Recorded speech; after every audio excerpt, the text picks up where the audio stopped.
আমরা আছি এখন বর্তমান পানাকুড়ি দাখিল মাদ্রাসার পাশে দোতলা মসজিদের ছাদের উপর। এভাবে আমরা কাজ করতেছি, অনেকগুলো লোক দেখতে পাচ্ছেন, অনেক বড় বিল্ডিং, মসজিদের কাজ। আমাদের আঙ্কেল দেখেন কি বলে, আপনাদের মঞ্চে আপনারা শুনতে পাচ্ছেন। আমাদের আঙ্কেল দেখেন কি বলে। আমার আঙ্কেল একটা বান দেখাবে আপনাদেরকে, বানটা দেখতে পারবেন, শিখতে পারবেন, অনেক কিছু শিখার আছে আঙ্কেলের কাছ থেকে। আঙ্কেল হাক্কে দিবানি অপমান করলেন আমার।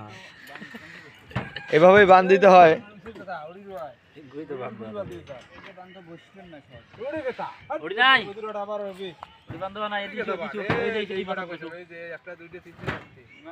আমাদের শিল্পী ভাই অনেক অনেক ধন্যবাদ আপনাকে, আপনার নিউজ টেলিকম এর পক্ষ থেকে বলতেছি।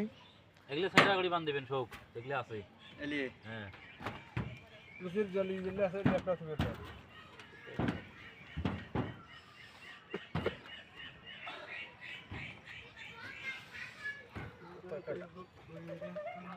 জয়নালের বান দিয়ে সেই গেলে